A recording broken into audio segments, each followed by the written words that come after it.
If you like the video, make sure to like, subscribe, and comment. For more videos like this. What's the eeriest, creepiest place you've been? Not me, but my mom. When she was young, she would have night terrors almost every night that people were chasing her. When this would happen, her dream self would always run to a tiny door to get away from whatever was chasing her. This door was never anywhere specific in the dreams, and every time she would go in, the dream would end or she would wake up, so she never knew what was behind it. She just knew it was a safe spot to get out of the dream. When she was pregnant with me and house hunting with my father, they were touring a house that supposedly gave her an eerie feeling the minute they walked in, but she couldn't quite put her finger on what was throwing her off. Eventually they got to looking at the attic. When she went up there, the first thing she noticed was a tiny door identical to the one in her childhood dream. Her safe place. She never knew what was behind that door as a kid, and she still doesn't to this day. She immediately decided this was not the house for her. I'm not sure why she never looked behind the door, but I know for sure if I was in her shoes, I would have. I don't know if this is maybe too dark or an answer, but a couple years ago I visited the Auschwitz-Birkenau extermination camp in Poland. One of the last stops was the remnants of the crematoria where all of the bodies were burned. On the way back, you stop into one of the prisoner barracks. The day I was really hot and humid and a thunderstorm developed in the afternoon. For safety reasons, until the lightning threat passed, our tour group remained in these barracks. It was so dark outside, inside was almost totally black. It was unsettling and horrible to be in there. It wasn't for more than 20 minutes, but it forced me to really consider where I was and what happened in here. But I'll never forget the darkness, ever. Gary, Indiana at midnight. I was passing through and needed gas, got off the freeway thinking Broadway would probably be my best bet.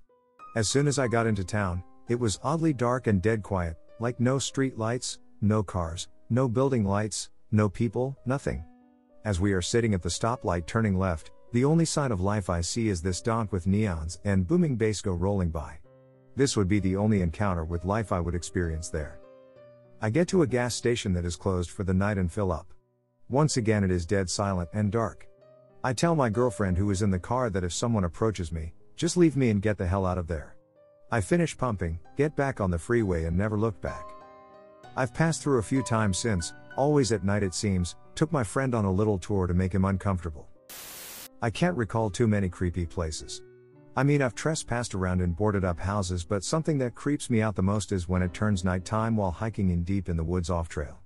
My uncle used to take me and his son out hiking at the falls between the San Gabriel Mountains. It was a very dense wooded area with a river that ran between the mountains, and the area would get narrow and higher as you progress. We would go as far as we can from one end to the other and try to make it back before nighttime. It went night on us one time and it was the most terrifying experience ever as a kid and still haunts me when I'm out hiking solo. All you can literally see is the moonlight from tiny holes between the branches far above you, and everything else is pitch black with loud insects. We had no flashlight. All we could do is follow the river to the drains. The woods behind my childhood home. I'd explore them all the time and had heard rumors of witch lady living around nearby. Apparently she lived in a street that was a few hundred meters in the woods and she was a Wiccan or something. Well, I learned the hard way by exploring too deep into the woods, where I found a circular clearing around a huge tree, and the place was surrounded by weird skulls and stones and dream catchers and strange stuff like that. And under the tree at the base of it was a flat stone that looked like an altar or some sacrificial table, and nearby a rope with a basket tied to it that went all the way up the tree. Needless to say, I got curious and went a few more times until one time the witch lady caught me and I booked it out of there. I was scared shitless. Later on, after having been moved away for a few years, next town over, I moved back to that town and was like 17 years old. Well, I got curious and literally went up to the lady's front door and knocked, and she answered and right away recognized me as the boy who had trespassed about 7 years earlier. She was very nice and explained to me that she's not a witch and some other things I can't remember. But yeah, don't trespass on witch lady property. When I was in my early teens, I lived in a small town in southern Indiana, one of the oldest towns in the state. A ton of the buildings in town are 100 plus years old. I never felt comfortable in the old downtown area at any time of day or night.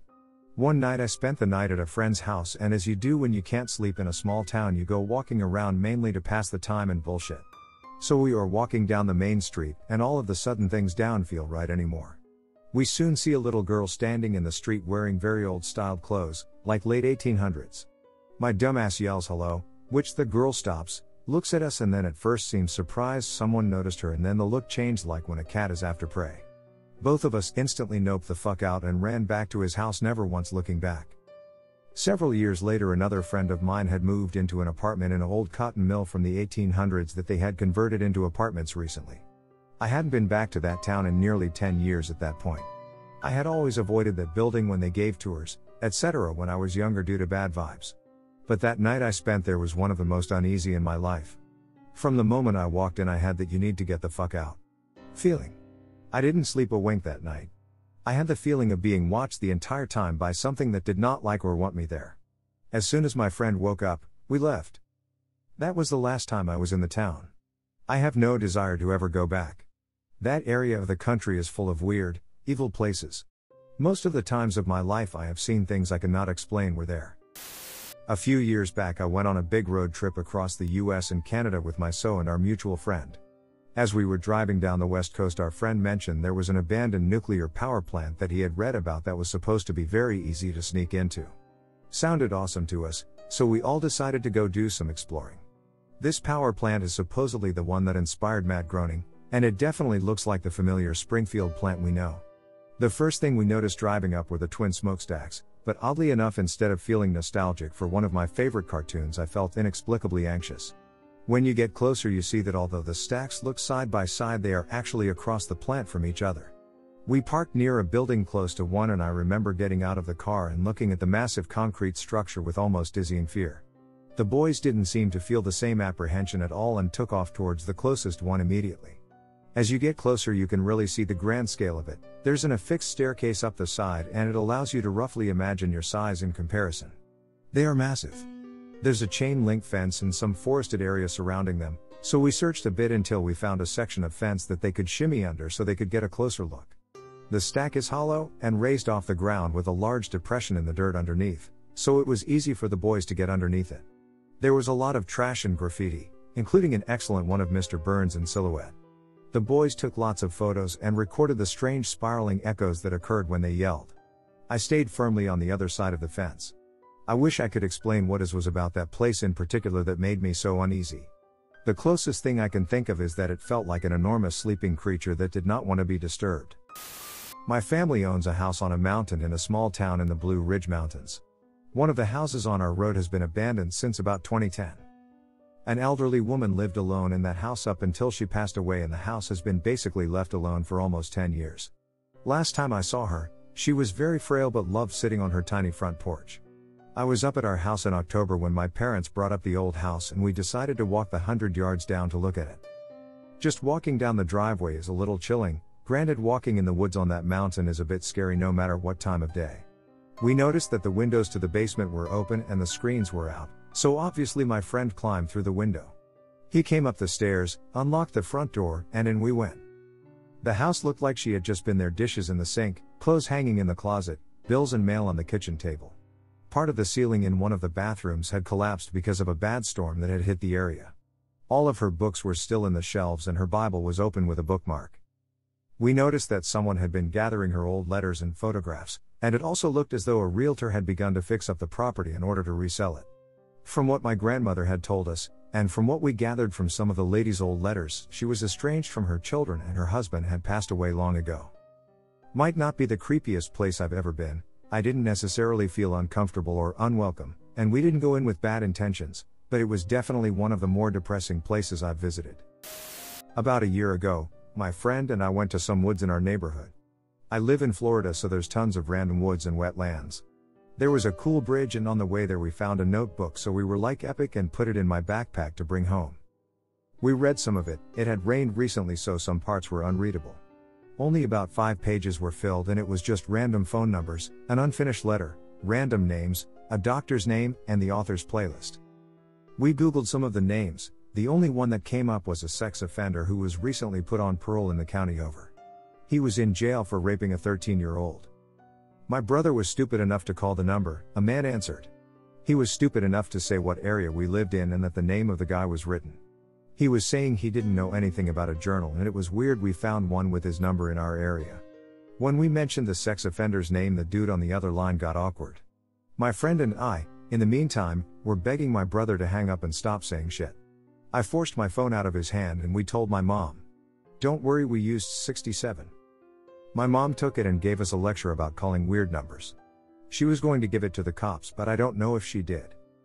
Not really about the place, but it just creeps me out now thinking about the journal. I went to Manitowoc to pick up a friend from the ferry. This was a few months before Making a Murderer aired, but after it was shot. I was oblivious. I told everyone about the crazy, terrifying town I was in and just could not properly articulate how unsettling and dangerous it felt. It's a long story, but to be brief. We had the cops called, our photos secretly taken, given intentional misdirections, asked uncomfortably personal questions and more. In the most gloomy, ominous weather in August I could provide. Months later during holiday break, my sister was telling me about this new Netflix special she wanted to watch. When the opening played and I saw the Manitowoc Water Tower, I nearly shat myself. Weird part, I looked up the town after safely getting out of there and found a page translating the town's name as Devil Flows Through Here. After the show aired, the page had been edited to something like, we can't really translate it, but it's something like Great Spirit Flows Here. There used to be an abandoned community college in the foothills near my house, and every so often we'd muster the nerve to go visit. The rumors were that this had been a Christian community college, and that one year they closed down in a huge rush for no apparent reason. This hadn't been an orderly, organized departure, either. A cheap rent fence had been erected all the way around the campus, and a lot of personal belongings, mattresses and bedding, textbooks and binders, entire dorm room setups, had been left behind. The place was just vacated, and left to be reclaimed by nature. Waist-high grass grew between all of the buildings, and every now and then as you waded through, you'd startle a deer that had wandered in through a hole in the fence. This was prime real estate, too, located right next to a golf course in one of the more upscale communities in the area, and so for it to remain dormant and unsold for years struck us as odd. Rumors were that there had been deaths there, possibly a possession, and that the old owners refused to sell it, for fear of releasing whatever malevolent spirits resided within. And when you entered some of the buildings, you could almost start to believe the rumors. Insulation draped out of the ceiling in long slashes, gaping holes were missing from the walls, and as you gingerly walked down the silent hallways, flashlight shaking in your hand, every black doorway would seem to loom out of the darkness like an open maw. Creepiest of all was the old church building, every wall of which had been graffitied with satanic messages and swastikas. One wall, in huge dripping red letters, simply read, "Poor, little Jenny." I recognize in retrospect that the real risk there was not encountering the occult, but rather coming across the addict/vagrant/cannibalistic Nazi zombies that had taken up residence on the abandoned campus. Fortunately we never did, and so every so often we'd slip through a hole in the fence and go skulking around the hallways, nervously muttering jokes and trying to scare the girls in our group, if only to mask that we ourselves were scared shitless. Anyway, the last night I ever went to the abandoned campus, 2 drama friends and I approached the main gate via a long, tree-lined road that ran parallel to the golf course. As we drew near, it became clear that something was amiss. Where normally there would be a ragged hole in the fence that you'd catch your sweater on as you slipped through, the chain-link fence was instead brand new and perfectly intact. We were about to turn back, secretly relieved, when one of us noticed that the chained and padlocked gate had actually been pried open just wide enough that someone could slip through if they turned sideways. We scanned the fence line and the campus beyond, and though we noticed that a broken-down old car had also materialized 20 feet beyond the gate where we were pretty sure none had ever been before, a quick check with a flashlight revealed no one inside. Since the gate was locked from the outside, we decided this development posed no threat, and so one by one each of the 3 of us turned sideways, sucked in our gut, and slipped through the mangled gate. Cautiously, our little group proceeded forward into the high grass. It was a new moon that night, and so the only visible lights were our flashlights and the porch lights twinkling in the neighborhood beyond. We were 10 feet into the deserted campus when, without warning, that broken-down old car roars to life, its high beams blazing right at us, its engine revving like a stallion out of hell ready to just burst out of the gate. We shrieked like the pubescent high schoolers we were, and bolted back to the gate, each of us grappling and pulling at the others in desperation to be the first one to slip back through. Being the smallest of the 3, I was pushed to the back, and spent a panicked eternity of several seconds shouting hoarsely at my friends to hurry as they scrambled through the gap, certain that at any instant the demonic car would come barreling down upon me or, worse, I would feel a yank on my collar and the gate would slip from my grasp as some howling ghoul dragged me off to sacrifice me upon an altar newly consecrated in Satan's name. Finally my friends were clear of the gate and I forced my way through, the sharp metal tines raking at my skin as I flopped into the dust on the other side. We half stumbled, half sprinted all the way down that tree-lined lane, the roar of the car's engine echoing behind us as we ran. Even as we reached our own car, Parked a quarter-mile away on a street in that upscale neighborhood, still that car's high beams pierced into the darkness as though searching for us, the tortured revving of its engine rending the still night air. We never did go back to that campus. 1 year later, we found out it had been torn down, and that the land would be repurposed for another subdivision. That night still sticks with me, though. None of us ever mentioned it after, but a singular question has always burned in my mind. We had checked the interior of that car. We'd shined a flashlight on it from 20 feet away, and there was definitively no one in the driver's seat. So who, then, or what, had started that car? My friend has a property of over 500 acres. We went away from her house to go fishing in this little pond secluded from everything else. On our way there we noticed a little house. There was no door on the house. When we walked in we saw a long box nailed into the wall. Against the wall was an old rusted frame for a bed. There was a deep pan, also rusty, with a sharp knife, a long spoon, and a fork. The creepy thing is that there are crates upon crates of empty Gerber baby food jars. In the house there were 5 to 6 crates and 10 in the cellar. Also, there was a small metal pole outside, about 4 to 5 feet tall with a little baby's shirt tied onto it. It had a few small holes in it and was a very faded blue. Also there was a small blood stain in the shirt. When I was a little kid, I remember going down into the basement. It wasn't a creepy basement to be completely honest, it was a nice basement. But one day when I'm like 8, I go downstairs to grab a movie from the cabinet where we kept our DVDs, and the blanket is on the floor in the middle of the room, but it's covering something. Like all I see is the blanket, and then in the middle there's a big mound, about 4 feet tall, underneath the blanket. It scared the shit out of me at first, but figured my sister ran downstairs to scare me. She did that a lot.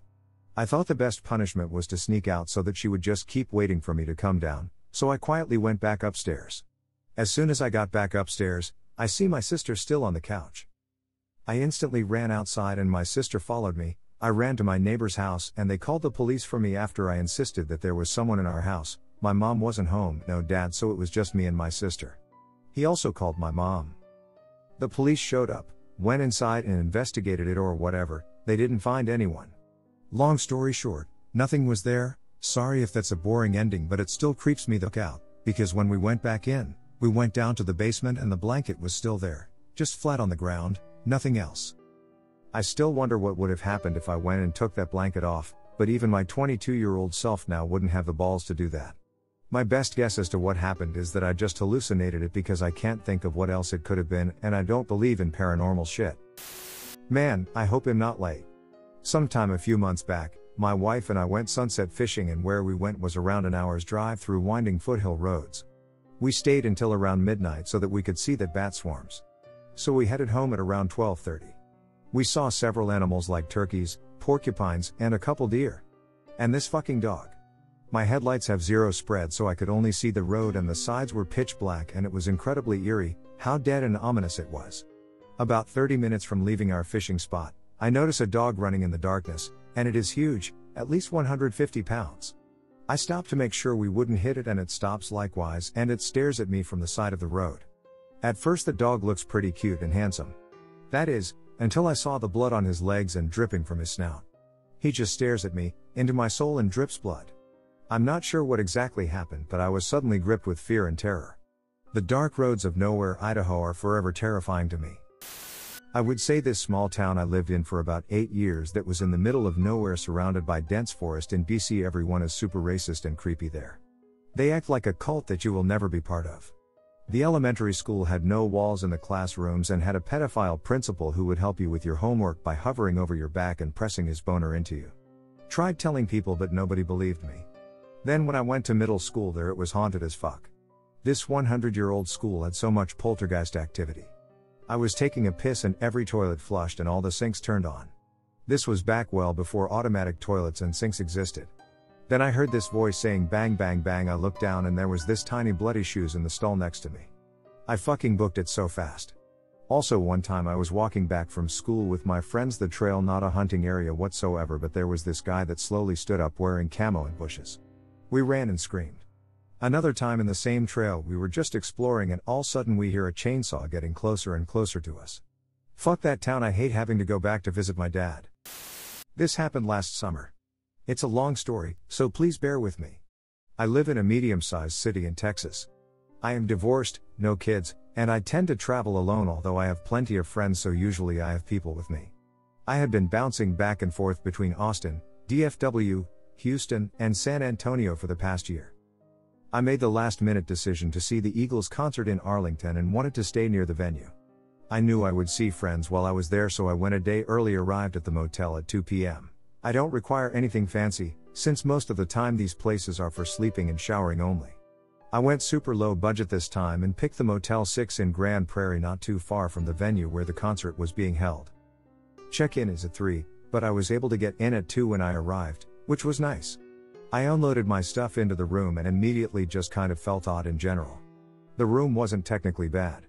It was clean, but very dated, and they definitely did not hire the best construction people to patch holes, caulk the bath, etc., but still, it was not terrible, and only sleeping quarters for 2 nights. There was no carpet, and nothing on the walls except a 40-year-old mirror, so the place echoed a lot. The thermostat was set at 60 when I got in, so it was absolutely freezing when I got in, but it was easily fixed once I reset the thermostat. From this point on, nothing happened. When I say nothing, I mean nothing. No weird noises or anything like that. My interaction with the desk clerk was the only time I spoke to anyone else while I was there. There were very few other guests, and only a few employees, so there was no reason for what happened next. Almost immediately, I began feeling very uncomfortable. Unwelcome, anxious, nervous, as if something bad was about to happen. That was it. Feelings. Nothing more. No one tried to accost me or rob me, or steal my car. Sitting on the bed in that room, I felt like I was in a prison. It made me feel as though there was something terrible impending and that I had to get out. I tried to blow it off. After about 1 hour 45 minutes, I had to decide. Either I stay there and probably not sleep and feel shitty the whole time, or book a different hotel and get the fuck out. I chose the latter. I booked through Hotels.com and found another place that was more expensive, but it wasn't this place, so hell yes, get me out of there. I packed all the stuff back in the car and drove the 7 miles to the new hotel. I checked in fine, and the room was actually really nice. I think the desk clerk felt sorry for me. I kind of babbled this all to her because I was still kind of recovering, so I got a really nice, for mid-level, room with a couch, etc., definitely more than I need. I don't know what the deal was. I have never felt more uncomfortable or that I needed to get out as much as I did when I was there. The feeling of almost impending doom was stupidly intense, and I have never in my life felt anything like it. Being empathic, I'm accustomed to odd, uncomfortable feelings, but those are usually from individuals, not buildings. I started to feel a bit better literally as soon as I started driving away. It took a few hours to settle down completely, but aside from this part, it felt like I escaped from something terrible. I still cannot explain why I felt that way, but I seriously felt like if I stayed in that room that I might not leave. When I was in high school, I went on a week-long backpacking trip with my church. We were in the literal middle of nowhere, not even an actual campground, just a clearing of some trees. They decided to help us get closer with God by taking us on a night hike at 11 p.m. with no flashlights or lanterns. We climbed to the top of a ridge to stargaze, and since we were many, many miles from any towns, and it was a mostly moonless night, the sky was unlike anything I've ever seen before. But that was majorly overshadowed by the fact that I was almost certain I saw someone not from our group hiding by a tree as we walked past. And I could have sworn when I looked back that he was at the back of the line following us. I'm sure it was all in my imagination, but I've literally never forgotten that image. I still get a sinking feeling when I remember it. About a half-hour drive from town, there's a small community with an abandoned church that is a popular spot for young people to go fuck around in.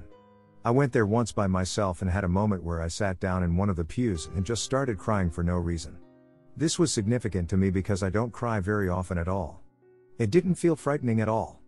I felt very calm and at peace while I was overcome with emotion. The creepiest part about it is I have a very personal connection to this area. When my Portuguese family immigrated to Canada, they all lived in this little community. When my dad was a child, he went to that church on Sundays. Right next to the church, literally 10 feet away from it, is a very, very old and run-down house that my uncle Frank used to live in. Frank was a very bad man. My family is certain that people were murdered by him in the basement of that house. Don't ask for details, they won't give me any since it seems like it is a very sensitive topic. They've only told me that much. I have another Portuguese buddy and we were talking about this area at a party once and decided it would be a good idea to go there with a group at witching hour. We were all, 7 of us, inside the church at about 2 a.m. Nothing fishy happened in there at all. We explored it and joked around a little, but that was it. Then we decided to go into Frank's house. The stairs to get inside were removed, so we had to climb into it and then pull the others up. Once we were all inside, we stood in the entrance silently. It felt like no one wanted to move. The air in there was oppressive. We explored a little bit and nothing weird, for the most part, happened. We brought divining rods with us and those didn't work. We all made a deal that we wouldn't use the Ouija board we brought unless the rods didn't work. This is when weird things started happening. I set up the Ouija board. I'm very into the paranormal, so I made sure to do a cleansing prayer with my smudging stick and all that. There were 4 of us touching the board, myself included, while I did the prayer, and 3 people not. The 3 people not touching the board said that the second I finished my prayer they heard 3 knocks come from the wall right beside my head, but all of us touching it didn't hear a thing. 3 knocks is never a good sign, it is a mocking of the Trinity. I was the medium at first and I was asking questions, but nothing happened with the Ouija board. Then our friend said, "Hey, why doesn't C ask the questions? He speaks Portuguese and the people who lived here did too." We all said that was a great idea. I used to understand a bit of the language, but my grandparents passed about 10 years ago and no one spoke it around me anymore, so I fell out of practice. When C asked questions he spoke it and then told us what he asked. He asked, "Do you know the guy beside me?" meaning me. The board said yes. He asked what the name was of the person we were speaking to. It spelled FR and then stopped. He asked the age of the person and it said 74. It all lined up with my family. Then we said goodbye and went back to looking around. Nothing else really happened until we went back to the Ouija board. This time C didn't tell us what he was asking so he could prove we weren't just moving the planchette. From our perspective it moved to no slowly and then back to the middle and rested. He asked another question and then it quickly went to no. He asked another and it quickly went to yes, and then C said goodbye and told us he didn't want to play anymore. The questions he asked were, "Do you know the guy next to me?" No. "Do you like talking to us?" No. "Do you want us to leave?" Yes. They were all really freaked out by that, and at this point it was around 4 a.m. and we were all tired and wanted to go home, so we left. I'm not afraid of the paranormal. I've had many freaky encounters, but none ever gave me the heebie-jeebies. But leaving that house sent shivers down my spine. The house was built like a double-wide trailer, so to walk out to the front entrance we had to go single file down the hallway. I was at the back of the line. As we were walking out I got an intense feeling like something was standing behind me in the room we just left, staring into my back, and it was not happy we were there. I didn't say anything to my friends so they wouldn't be scared, but I've never felt something terrify me to the core like that before. I've never been back since. And that is the creepiest place I've ever been to. Sorry for the long one, but that is one of my favorite stories to share. It is the closest I've come to proving to myself that the paranormal is real. I've seen and been in a lot of things that are objectively creepier, like abandoned buildings/prisons, shady motels, burned out cars in the middle of nowhere, even just a random massive pit to nothing, but the creepiest and most unsettling was this patch of woods right across the street where I grew up. The entire area was forest in every direction until you hit the nearest coast or lake, a good few miles at least, but this one patch was what I would call petrified as a kid. None of the trees would ever grow leaves, though they might have been tall pine trees, but no needles either, just barren and a grayish brown all the way from stump to tip. They weren't dead as far as I could ever tell, none ever collapsed, and they always seemed pretty sturdy regardless. But whenever fog rolled in, or in winter when snow was pretty much everywhere, it gave it this just creepy ass feeling like something out of a horror movie. It also didn't help that there was a house somewhere in the middle of that area with a single dirt path leading to it that looked even more like a horror movie, and I never saw anyone come or go. For my 30th birthday my wife took me on a ghost town road trip. We hit up a couple spots in eastern Washington. Lose cell service and GPS shortly after the second town. Alright. I can read a map. No big deal. We are driving on a lonely road where we don't see another car for at least an hour or two. We come across a house that looks obviously abandoned but still in great shape. We pull over. Take the dog out of the car. Scope everything out. Okay. There is a barbed wire fence. Still no cars. Still no cell service. Getting a little dark but not too bad. I figure out a way to weasel my way under the fence. I carefully approach the house. It's locked via a coat hanger. I unravel it and open the front door. I take a quick look inside. Looks okay to explore. I help my wife under the fence. We go into the house. The lights still work but everything has been stripped to the wood. We check things out on the first floor. Nothing too exciting. We see a staircase. We head up it. I'm starting to feel some crunch under my shoes. As soon as I get to the attic I look down. There are hundreds of rat skeletons. The whole area is covered in rat feces. My wife and I do a little dance around the mess. Nothing too exciting in the attic. We head back downstairs and we pass by a door we didn't see before. Very slowly, like on cue. The door slowly swings open. I look and see a staircase leading into pitch black. A few years ago I was on a solo hiking and camping trip around Iceland. Before I left, I looked up places to camp and found out A lot of sites are closed in October, and B, that because there's so much land and most of the island is so thinly populated that most people were okay with you camping on their property as long as you ask. So, that was what I planned on doing. On my first day, it's overcast and it's starting to get dark, so I start looking for cabins. Turns out, so many people had begun doing this that everyone was now totally against allowing backpackers on their property. So I end up driving around, asking house after house with no success. Now, here's where it gets weird. I see a house in the distance. It looks about a half mile off the main road, down a dirt path. I think, hey, this guy's really in the middle of nowhere, I'm sure he'd let me camp somewhere, so I start driving down the dirt road. Now at this point, it's getting pretty dark, with heavy cloud cover attributing a lot to the lack of light. Think perfect horror story weather. Now, pretty quickly, the dirt path rises up a bit, with ditches on either side, about 4 feet lower than the road. This makes it pretty much impossible for me to turn around since the road isn't wide enough for me to do a 3-point turn. About halfway to the house though, there's a little bridge, for lack of a better word, going over a brook, and I can see that the road gets a bit wider on the other side. As soon as I get to the bridge though, I begin hearing what I can only describe as a metallic nails on a chalkboard type of sound coming through my car stereo. The weird thing is, I don't have the stereo on. In fact, I brought my own speakers which I had been listening to in the car, so I know it wasn't on. Naturally I think it's something with my car. I get out, look under and around, but nothing seems to be causing it. I get back in and try driving forward again and get the same noise. This time I'm 100% positive it was coming through the stereo. I inch forward, still convincing myself it needs to be something wrong with the car. As soon as I'm on the other side of the bridge, I go to turn around thinking I need to get the car looked at, but as soon as I turn around and start driving away from the house, the noise disappears. I reverse back over the bridge, and lo and behold, as soon as I'm on the bridge, going towards the house, same noise. I try it a third time to be sure, and get the same results. I end up driving away like my life depends on it, constantly looking at the house in the rear view, expecting to see someone coming after me. It's the only time in my life I've physically felt my hands shaking. I still don't know what the noise was, and honestly I try to tell myself that the guy there was probably an amateur radio operator and for whatever reason my car was picking something up. But I feel like someone didn't want me going near the house that day. In retrospect, I think I would have wound up locked in someone's basement or adorned on their walls if I hadn't driven away. An abandoned church 40 minutes out of town. One of my best friends and I discovered it one day while driving around looking for places to explore. It was tall, white, and had 3 stories and had a classic bell at the top you could ring. There was a graveyard behind it and 3 outhouses alongside the back wall outside. One night we took a few of our friends to go and check it out and get spooky. We smoked some weed at the top of the tower by the bell and went back to our car where our DD awaited us. We asked the DD to drive to the back to check out the graves from the car since it was chilly outside. As soon as we drive around back, we roll our windows down and she shines her brights into the woods.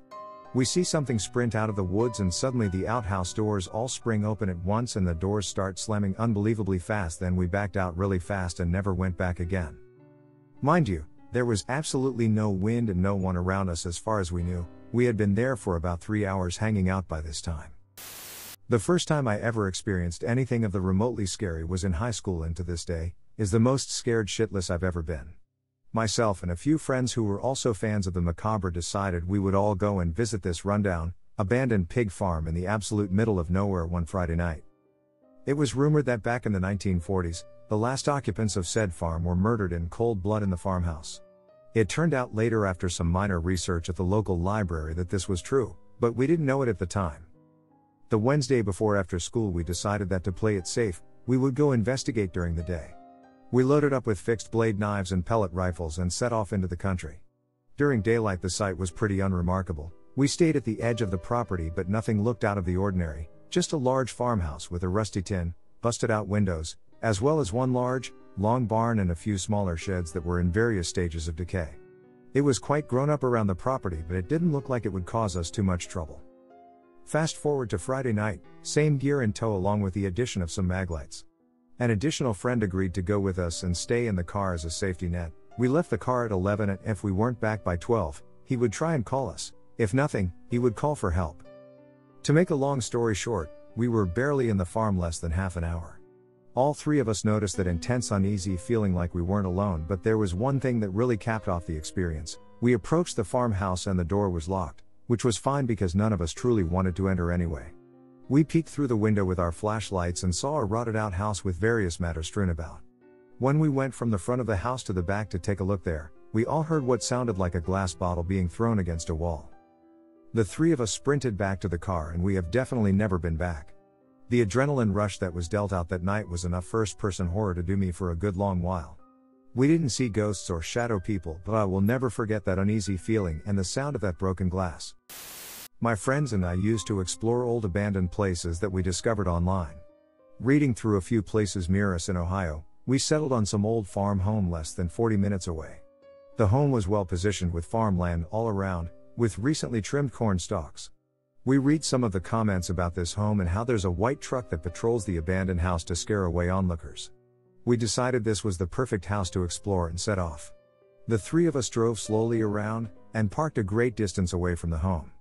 Under the moonlight we approached the home from the opposite side of the only house that had a view of this haunted home, to prevent detection. The doors are boarded and house was in fairly decent shape from the outside. I went first and stepped in through the window. Inside the house was eerily colder than inside. Thinking back, this house was wood, not brick. As we each stepped inside we opened our flip phones to expose some light. We stepped immediately into the kitchen and saw what I can only now describe as demonic things written all over the walls and floor. I let out a yell that was louder than a whistle. At that moment we take off running through the cornfield. At this time we notice the lights turn onto a vehicle at the only house that has a view of this one. Here we are thinking, oh shit. We figure as long as we get to our car we'll be okay. We continue running and finally get there utterly exhausted and take a few minutes to start the car. At this point we started up, and begin driving my old Honda Civic out of there. Little did we realize this was a looped road, in which we took the wrong way. Immediately I have headlights behind me that appear to be from a truck and we're scared shitless. The truck approached my bumper within inches on several occasions over the next 5 minutes. After we clear the road, I don't remember when the truck stopped following, but we were relieved to get the hell out of there. A trailer park in mid-Michigan. I was out biking and decided to explore. I'd gone past this trailer park before, and I wanted to explore. It was bad. There were dilapidated trailers that still had residents living in them, trailers with siding missing, lots of old, broken down cars, and tons of random junk and garbage on a lot of the lots. There was a place where an entire couch was just sitting on the scraggly lawn. Please note that I'm not disparaging those who live in trailers. I'm from a lower middle class background myself, and I've seen some really nice trailer parks myself, but the atmosphere at this park was oppressive to the extent that I got this, I have to get out of here. Anxious instinct. I sped on out of there. The park was bigger than the section I had explored, but I felt like I would be in danger if I biked any further in. There are people in mid to northern Michigan you do not want to cross. Normally these people mind their own business and spend a lot of time on their land, but some of them might have a screw loose. Either way, if you stumble onto these properties, you might get the barrel of a gun pointed in your face, so it would be to your benefit to leave these people alone. TBH, I don't have too many really creepy places, like nothing in the oh my god I'm in a horror movie level of things. Underground tunnels, Dover Castle, World War II tunnels, large parts of it are sealed off, but what is open to the public is a tourist attraction with reconstructions. Went there as a young kid, fairly creepy. I can't remember the name, but it might be Lacapole. It was a museum I went to around age 11 on a holiday to France with my family. World War II bunker turned museum, E-2 rockets. Not super creepy, but I think kind of just knowing the history of it. Dungeness, a British coastal village in my area of the country. It's just eerily quiet. There's also a nuclear power plant there, which is probably part of why I find it a bit creepy. It's also, interestingly enough, has a bird sanctuary in the area. It's just one of those places that to me just doesn't quite feel right. Also, interestingly enough, a place I've been that you think would have a creepy feel, but for me it personally didn't. Culloden Moor, Scotland. It's a battlefield that is involved in the Jacobite rebellion, site of their historical defeat. I actually found it quite a peaceful place. I had a friend with me at the time who's sort of a bit more into the spiritual/ghost side of things, and basically said it's a place where the dead seem fairly quiet. Like they're respected there. A lot of people visit and there's like stones to various clans, so I guess if you're inclined to believe it, the dead aren't forgotten there. Also nearby is Calvacairn, which had not so much a spooky feeling, but I felt something around there. Mostly peaceful, I think. I'm not religious, but I kind of found myself both at Culloden and Calva like sort of touching stones and leaving stones, twigs and leaves. It just felt like the thing you should do. What was also interesting on that trip was the three of us were wandering around Inverness after dark, and yeah, we actually ended up in a churchyard, and my friend had a similar moment that it was a nice place where the dead apparently seemed happy. My high school was built right next to a graveyard and on top of an old archive belonging to the Catholic Church. Normally this would be creepy enough, but the archive below the school had a handful of entrances. All of them, however, would be barred off with metal gates. They'd be right near classrooms sometimes, but there was one that was a door with a very faint outline against a plain white wall. Super easy to miss. Anyways, one day I had to go fetch some equipment for a class and need to take an elevator to take it up to the second floor. Equipment was heavy, and so I use an elevator that literally nobody ever uses. It's one of those ancient ones you have to pull open a door, then pull aside a little gate and close it behind you. I pushed 2 for the second floor, but the thing started descending, slowly. I got a little creeped because the light in the elevator was very dim, and when it finally stopped at the basement I saw a very long, extremely dim hallway filled with shelves and doors to other rooms, and in the very back I saw what looked to be a person kneeling down in front of a painting. I mashed that 2 button like my life depended on it, and slowly it started to ascend. Nobody ever believed me, but they all refused to use the elevator.